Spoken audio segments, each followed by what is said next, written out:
کامیابی کی ڈیفینیشن اللہ تعالیٰ نے بتائی کہ یہ کامیابی ہے. اب جب ایک انسان یہ سنتا ہے کہ اصل کامیابی اس میں ہے, تو کیا کوئی انسان ایسا ہوگا کہ جب اس کو سننے کے بعد بھی اس کے اوپر عمل نہ کرے؟ لیکن اللہ تعالیٰ جانتا ہے انسانوں کی خصلت کیا ہے. انسانوں کے اندر جو چیز اللہ تعالیٰ نے رکھی ہے وہ خود جانتا ہے کہ انسان کو میں نے کیسا بنا. آگے اللہ تعالیٰ فرماتا ہے بل تؤثرون الحیات الدنیا, مگر تم لوگ تو دنیا کے پیچھے ہی بھاگ رہے. تمہاری جو جتنی بھاگ دوڑ ہے وہ دنیا کو حاصل کرنے میں. تم یہ سمجھتے کہ دنیا حاصل کر لی مطلب کامیاب ہو گئے, دنیا مل گئی مطلب کامیاب ہو گئے, دنیا میں رتبہ مقام تم کو حاصل ہو گیا مطلب تم کامیاب ہو گئے. اللہ تعالیٰ پہلے کامیابی کی ڈیفینیشن دے رہا ہے کہ یہ چیز ہے, یہ کرنے کے بعد تم کو کامیابی حاصل ہوگی. پھر انسان کی خصلت کو بھی بیان کر رہا ہے. انسان ایسا ہے کہ یہ سب سننے کے بعد بھی اس کا دل ڈرتا نہیں, اس کا دل اس کی طرف رجوع نہیں کرتا, بلکہ وہ تو اسی میں ڈوبا ہوا ہے. بل تؤثرون الحیات الدنیا, وہ تو دنیا ہی کی طرف بھاگ رہا ہے, وہ تو دنیا کو ہی چاہتا ہے. اب ایک شخص کو اگر ہم دیکھیں گے تو وہ دنیا کے پیچھے کیوں بھاگتا؟ دو چیزیں. اپنا آج, اپنا جو کل ہے آنے والا کل, اس کو آج سے بہتر بنانا چاہتا ہے. جو کل اس کا آنے والا ہے اس کو آج سے بہتر, دنیا کو بہتر, اپنی دنیا کو بہتر بنانے کے لیے دنیا کے پیچھے بھاگتا ہے. اور دوسری چیز کیا ہے؟ وہ خواہش کرتا ہے کہ میں ہمیشہ ہمیشہ اس دنیا کے اندر رہوں, زندہ رہوں اور اس کی آسائشوں کو جو ہے اٹھاتے رہوں. اللہ تعالیٰ کہتا ہے یہ دنیا نہیں ہے, دنیا کے اندر یہ دونوں چیزیں تم کو جو ہے حاصل نہیں ہونے والی. پھر یہ دونوں چیزیں کہاں حاصل ہونے والی؟ اللہ تعالیٰ اس کی طرف ہم کو رجوع کرا رہا ہے, اس کی طرف جو ہے ہمارا دھیان بٹھا رہا ہے. بل تؤثرون الحیات الدنیا, مگر تم تو جو ہے دنیا کے پیچھے بھاگ رہے. والآخرۃ خیر وابقیٰ, اصل جو باقی رہنے والی اور جو ہمیشہ ہمیشہ کے لیے اچھی چیز ہے وہ آخرت ہے. تمہاری دنیا کو بہتر بنانے کی کوشش کر رہے, اصل بہتری تو جو ہے وہ تو آخرت میں ہے. جو آخرت میں کامیاب ہوا ہے وہ مراد کو پا گئے, جو آخرت میں ناکام ہوا وہ ابدی ناکامی میں مبتلا ہو گئے, زندگی بھر کی ہمیشہ کی ناکامی میں وہ جو ہے مبتلا ہو گیا. تو اللہ تعالیٰ فرما رہے والآخرۃ خیر وابقیٰ, اصل جو چیز ہے وہ آخرت ہے, خیر بھی ہے اور ہمیشہ باقی رہنے والی. جتنی اچھائیوں کو یا پھر آسائشوں کو انسان یہاں حاصل کرنے کی کوشش کر رہا ہے, اللہ تعالیٰ کہہ رہے ہیں کہ وہ سب آسائشیں اس کو وہاں ملنے والی ہے. لیکن انسان کا دھیان کیا ہے؟ اس کو چھوڑ کر دنیا کے پیچھے بھاگ رہا ہے. ہمیشہ رہنے والی زندگی کو چھوڑ کر ایک وقفے تک ملنے والی زندگی کے پیچھے بھاگ رہا. دنیا یہ جو ورڈ بھی ہے, اس لفظ کو اگر ہم سمجھیں گے تو یہ جو نکلتا ہے دینوں سے, دال نون واو. ہم اکثر کہتے ہیں نا کہ ادنا چیز ہے, بہت سیم ورڈ سے نکلتا ہے ادنا اور دنیا. مفسرین اس کی تفسیر میں لکھتے ہیں جو دنیا ورڈ ہے یہ قریب چیز ہے اور بہت حقیر چیز ہے. ہم کہتے ہیں نا بہت ادنا ہے, مطلب کیا؟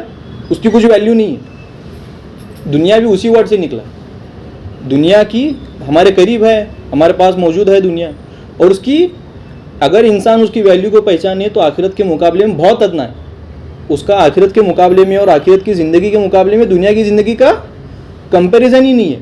اللہ کے رسول فرماتے ہیں آخرت کے مقابلے میں دنیا کی زندگی ایسی ہے جیسے ایک سوئی کو ہم پانی میں ڈبو کر نکالنے کے بعد جو ایک ٹپکا سوئی کی نوک پر جمع ہوتا وہ دنیا کی زندگی, اور جتنا سمندر کے اندر جو پانی ہے وہ کون سی زندگی ہے؟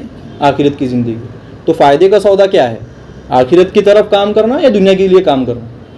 تو ہم کو یہ سمجھنے کی ضرورت ہے جب اللہ تعالیٰ کہہ رہے ہیں کہ اصل کامیابی وہ ہے, اور اصل کامیابی اس سے کس سے حاصل ہوگی؟ تزکیے سے, اپنے نفس کو پاک کرنے سے, اللہ تعالیٰ کی یاد سے, اس کی نماز سے, یہ چیزیں کرنے سے اصل کامیابی ہم کو حاصل ہوگی. اب یہ چیزیں سننے کے بعد بھی کیا ہم انہی لوگوں کی طرح ہو جائیں گے جن کے بارے میں اللہ نے فرمایا بل تؤثرون الحیات الدنیا؟ تم نے یہ سب سن لیا مگر پھر بھی تم ایسے ہو کہ تم دنیا کے پیچھے بھاگ رہے. یا پھر ہم ان لوگوں میں ہو جائیں گے جو یہ سمجھتے ہیں کہ والآخرۃ خیر وابقیٰ, کہ آخرت جو ہے خیر ہے اور ہمیشہ باقی رہنے والی زندگی ہے, اس کے پیچھے ہم لوگ بھاگیں گے. تو فیصلہ ہم کو کرنا ہے, اور ہمارے اسی فیصلے کے اوپر جو ہے ہماری آخرت ڈپینڈ کرتی ہے کہ ہم آخرت میں جزا پائیں گے یا سزا پائیں گے. پھر آگے اللہ تعالیٰ فرما رہا ہے کہ یہ جو چیز ہے یہ نئی چیز نہیں ہے. جب حضور صلی اللہ علیہ وسلم یہ دعوت قریش کو پیش کر رہے تھے مکہ کے اندر, ادھر کے مشرکین کو پیش کر رہے تھے, تو وہ لوگ کہتے تھے کہ تم تو کچھ نیا دین لے کر آئے ہو, تم تو جو ہے کچھ نئی چیز, نیا ریلیجن لے کر آئے ہو, ہمارا پہلے کا ریلیجن تو ایسا نہیں تھا, تم کچھ نئی چیزیں ہیں جو بنا کر تم نے گھڑی ہیں اور نیا چیز تم لے کر آئے ہو. اللہ تعالیٰ فرما رہا ہے ان ھذا لفی الصحف الاولی، کہ یہ جو چیزیں ہیں یہ نئی چیز نہیں ہے، جو پہلے کی گزری ہوئی کتابیں تھیں اسی کے اندر اسی کا ذکر تھا۔ قریش جو ہے ابراہیم علیہ السلام کو بہت مانتے تھے، بہت جو ہے ان کی عزت کرتے تھے، کیونکہ وہ مانتے تھے کہ قریش جو ہے حضرت ابراہیم علیہ السلام کی نسل سے، حضرت اسماعیل علیہ السلام جو ہے ان کی نسل سے قریش مکہ تھے، تو وہ ابراہیم علیہ السلام کی بہت عزت کرتے تھے، ان کو بہت مانتے تھے۔ تو اللہ تعالیٰ یہاں پر وہی فرما رہا ہے ان ھذا لفی الصحف الاولی، کہ پہلے کی جو کتابیں تھیں اس کے اندر بھی اللہ نے یہی تعلیم دی تھی کہ کامیابی کا اصل مرکز کن چیزوں کے درمیان، تو وہ کون سی صحیفیں تھی؟ صحف ابراہیم و موسیٰ، کہ ابراہیم علیہ السلام کو جو دین دے کر اللہ تعالیٰ نے بھیجا تھا، اور موسیٰ علیہ السلام کو جو دین دے کر بھیجا تھا، اور جتنے انبیاء ہیں جو آدم علیہ السلام سے لے کر حضور صلی اللہ علیہ وسلم تک دنیا میں آئے، وہ سبھی لوگ انہی کامیابی کے نکات کو لے کر آئے تھے۔ کامیابی کا جو کامیابی جو پیش کر رہے تھے ان کا مرکز اور دار و مدار انہی چیزوں کے بیچ میں تھا۔ کیا؟ اپنے نفس کو پاک کرنا ہے، اللہ کی یاد دہانی کرنی ہے، اللہ کو یاد کرنا ہے، اور اللہ کی نماز ادا کرنی ہے۔ تو یہ نئی چیز نہیں ہے جن کو تم مانتے ابراہیم علیہ السلام، جن کی تم عزت کرتے، جن کو تم مانتے کہ ان کی نسل سے تم نکلے ہو، ان کو بھی اللہ تعالیٰ نے یہی حکم دے کر بھیجا تھا۔ اور جو یہود تھے جو مدینہ میں تھے، وہ موسیٰ علیہ السلام کی اپنی نسبت جو ہے موسیٰ علیہ السلام سے کرتے کہ ہم موسیٰ علیہ السلام کی نسل سے ہیں، تو ان کو بھی یہی بتایا جا رہا ہے کہ یہ جو دین ہے یہ نیا دین نہیں ہے جو حضور صلی اللہ علیہ وسلم لے کر آئے ہیں، یا پھر جو کامیابی کی جو راز حضور صلی اللہ علیہ وسلم بتا رہے ہیں یہ کچھ نیا راز نہیں ہے، یہ راز وہی ہے جو ہم نے پہلے کتابوں میں بھیجا تھا ابراہیم علیہ السلام کو اور موسیٰ علیہ السلام کو، اور جتنے انبیاء تھے ان تمام انبیاء کو۔ تو یہی چیز ہے کہ ہم کو ان آیات کے ذریعے سے سمجھنی تھی کہ اللہ تعالیٰ جو ہے اصل کامیابی کس چیز کو بتا رہے ہیں، اللہ تعالیٰ کے نزدیک اصل کامیابی آخر ہے کیا۔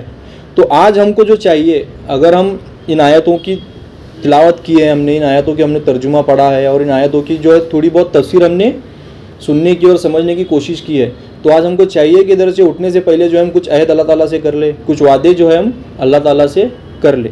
وہ کیا ہے کہ ہم جو ہے اپنے نفس کا تزکیہ کرتے رہیں گے، ہم جو ہے اپنے نفس کو پاک کرتے رہیں گے، جو بھی خامی جو بھی برائی اس نفس کے اندر ہے ہم جو ہے پوری کوشش کریں گے کہ ہم اس کو دور کریں۔ اور دوسری چیز کیا ہے؟ ہم اللہ کو جو ہے اپنی زندگی کا حصہ بنا لیں گے، اللہ کی یاد کو، اللہ کے ذکر کو جو ہے ہماری زندگی کا حصہ بنا لیں گے۔